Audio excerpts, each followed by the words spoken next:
Hello you sexy beasts and welcome back to War Thunder. This is the F-100 Super Sabre.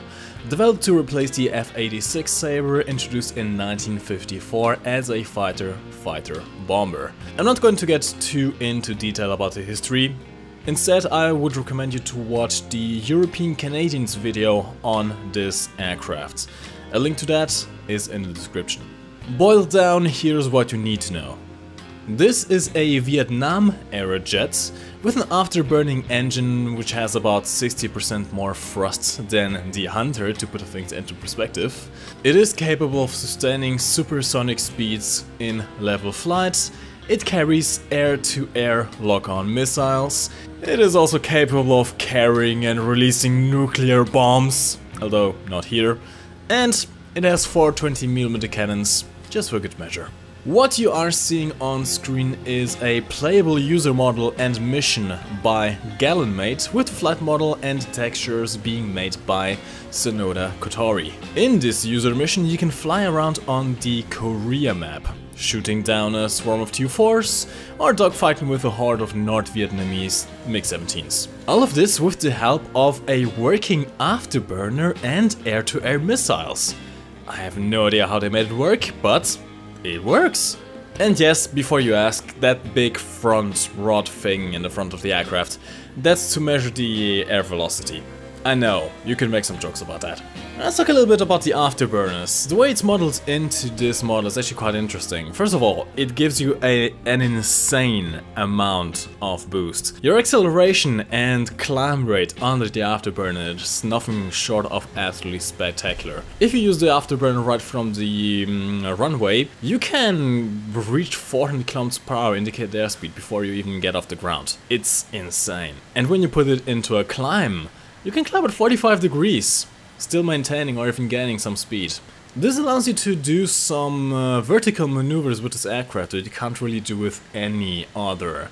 In fact, I've tried putting it into a vertical climb and see when it would stall out, just flying around from ground level, and it reached up to 7 kilometers or more. It is kind of insane. It does, however, also, and this is by the way very well modeled, in case you don't know how an afterburner works, essentially you are jettisoning extra fuel into the end part of the engine, producing even more thrust than normally possible, but this also consumes a lot of fuel, and in fact, as you can see on the screen, whenever I enable the afterburner, it chews through fuel. It's just an absolutely insane rate of fuel consumption. It also overheats the engine quite badly. You cannot overuse the afterburner all mission long. Other than that, it does indeed help you to reach supersonic speeds in level flights, and even reaching speeds of up to 1500 km/h in a dive, without the airframe having any issues with that whatsoever. Now, the air-to-air missiles are also quite interesting. They can fire from any angle, which is not realistic. You can in fact even fire them backwards if you want to. This is just a limitation of what this mission is, well, capable of. However, they are not always a guaranteed kill. Sometimes they do miss. And they also always just track the target you have currently locked on. So, for example, if you fire the missile whilst being locked onto one target and then lock onto another, it will hit the second aircraft. I've also had the misfortune of discovering that you can hit yourself on launch. It is rare, it is very rare, but it can happen. You can hit yourself with your own missiles. Other than that, these missiles can fire as far as you can see your target, and by seeing I do mean spotting the name and being able to lock onto them. I've been able to shoot down Tu-4s from 30 kilometers away.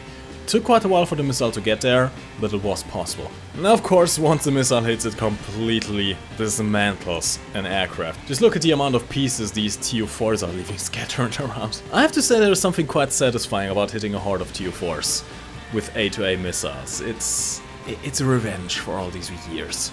What about the performance of the aircraft itself? Well, the F-100 is rather sluggish, really.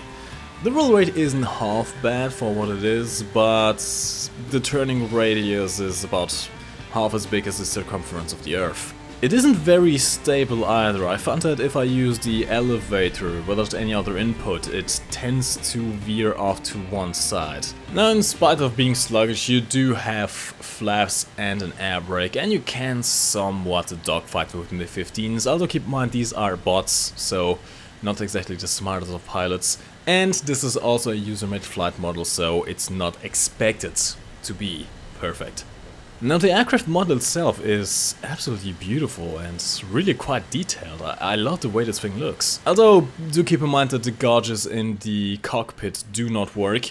You do have a cockpit to sit in and to use in simulator mode if you want to. Speaking of sim, you can in fact fly this thing in simulator mode quite beautifully. I've tried it. But if you want to use the air-to-air missiles, you will have to set custom rules to show the names of enemy aircraft above them.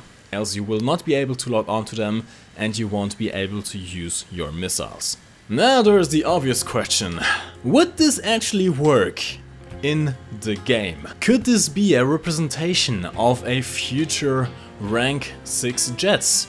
Now, obvious concerns for the current very much dead state of tier 5 air RB aside, I don't expect this to be implemented anytime soon, if at all.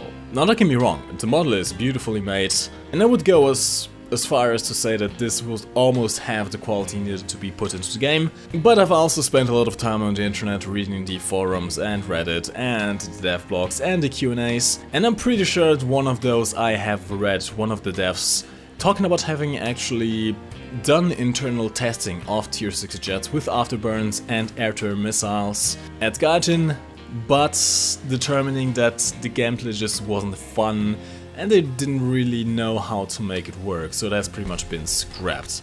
Instead of tier 6 jets, it's probably more likely that we will be seeing helicopters. Given that the focus of Gaijin at the moment seems to be more towards aircraft with some kind of ground fighting capabilities, further developing the combined battle aspect of War from the Ground Forces at the moment, whilst pretty much completely neglecting air realistic mode. It is kind of sad really how that game mode is, well, faring right now. That said, I would absolutely love having custom multiplayer missions with the F-100. Mostly just to see how well you could dodge those missiles, if at all really. Other than that, I fully recommend you getting this mission for yourself. You can find a download link in the description down below, which leads you to the Live.WarThunder posts by Gallonmate. Keep in mind that apparently you do have to also download the skin, which you can find in the link within the post, so keep that in mind. Installation is pretty easy, just unzip the folder and copy all the contents into the War Thunder directory, and then access the mission from the user mission tab in War Thunder. But in any case, lads, I think this has been enough rambling over F-100 and afterburning and air-to-air missiles for today. Hopefully you have enjoyed this little look at this user mission. I do want to give a special shout out here to Gallonmate and to Sennheiser Kotori for their awesome work in this. Lads, it really is awesome what you pulled off here. Like, honestly, how the hell did you make lock-on missiles work? Afterburners I can kind of understand, although I have no idea how you made it so that you don't have the flames when you are not using the afterburner, but you do have the flames when you are using the afterburner. Oh well, coding magic. But if you see these lads in-game or on Live.WarThunder, let them know you appreciate their work. We need more of this. But as always, lads, my name's MikeGoesBoom, and thank you for watching. You can lift your head up to the sky, take a deeper breath and give it time. You can walk the path among the lines with your shattered frame of mind. Or instead you could always stay. We can wait right here and play until somehow you can find